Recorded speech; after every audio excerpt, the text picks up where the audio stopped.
Hello students, आज के video में हम बात करने वाले हैं फोकस कैटेगरी के बारे में। फोकस कैटेगरी के जो स्टूडेंट्स हैं वो 75% टू 100% के बीच में आते हैं, वो हम जानते हैं। ये फोकस्ड होने की वजह से इनको कुछ ऐसे पॉइंट्स हैं जिनको ध्यान में रखना ज़रूरी है। अगर ये पॉइंट्स उन्होंने ध्यान में नहीं रखे तो हो सकता है उनकी स्टडी में प्रॉब्लम्स क्रिएट हों। पॉइंट नंबर 1 और वो है सेल्फ़ कॉन्फिडेंस। अगर आपने बाकी की वीडियोस देखी हो तो सेल्फ़ कॉन्फिडेंस जो है वो फोकस्ड और कंफ्यूज्ड कैटेगरी के लिए लास्ट पॉइंट था, 5th पॉइंट, लेकिन इस कैटेगरी के लिए ये सबसे फर्स्ट पॉइंट है। क्यों? क्योंकि ये पहले से ही इतने सेल्फ़ कॉन्फिडेंट हैं, इसकी वजह से कभी कभी ये उनका कॉन्फिडेंस जो है वो ओवर कॉन्फिडेंस में कन्वर्ट हो जाता है और ये ओवर कॉन्फिडेंस उनके मेंटल लेवल पे इफ़ेक्ट करता है, साथ में स्टडी को भी हार्म करता है। इसकी वजह से यहाँ पे सबसे पहला पॉइंट है सेल्फ कॉन्फिडेंस, जो ओवर कॉन्फिडेंस में ना बदले। पॉइंट नंबर 2 है सेल्फ स्टडी 85% जितनी होनी चाहिए। ये कैटेगरी बहुत ही फोकस्ड है और वो जो कर रहे हैं उनके बारे में उनको अच्छे से पता होता है। तो इस कैटेगरी के लिए सबसे इम्पोर्टेंट के हो सके उतनी वो सेल्फ स्टडी करे। इनको गाइडेंस की बहुत ही कम ज़रूरत है, तो गाइडेंस के 15% तक की वैल्यू हम रख सकते हैं। पॉइंट नंबर 3 है कि हायर लेवल का स्टडी मटेरियल हमेशा उसकी प्रैक्टिस स्टार्ट कीजिए या उसकी प्रैक्टिस जो है वो कंटिन्यू कीजिए।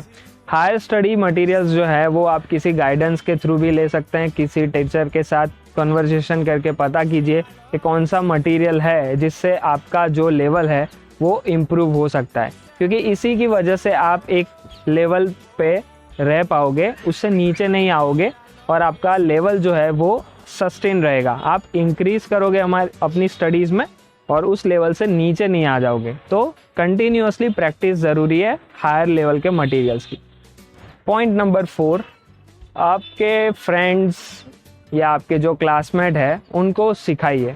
आप जो कुछ भी जानते हो वो जो नॉलेज है उसको अपने अंदर रखने की बजाय बाहर निकालिए। जब भी आप किसी को कुछ समझाते हैं तो वो चीज़ें आपको ज़्यादा याद रह जाती है, ये प्रूवन फैक्ट है। तो जब आप किसी और को समझाएंगे तो आपका नॉलेज और आपका जो क्लैरिफिकेशन है वो और ज़्यादा अच्छा होगा।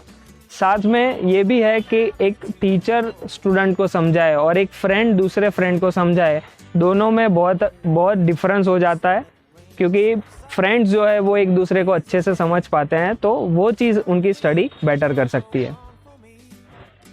पॉइंट नंबर 5 और ये है प्रेशर किस तरह से ये लोग जो फोकस कैटेगरी है वो ऑलरेडी हायर परसेंटेज के रेंज में है, तो ये रेंज में होने की वजह से फैमिली और फ्रेंड्स सर्कल से उनको कुछ ज़्यादा ही एक्सपेक्टेशन होती है कि मेरा फ्रेंड है इतने परसेंटेज लाना चाहिए, मेरा बच्चा इतने परसेंटेज लाना चाहिए।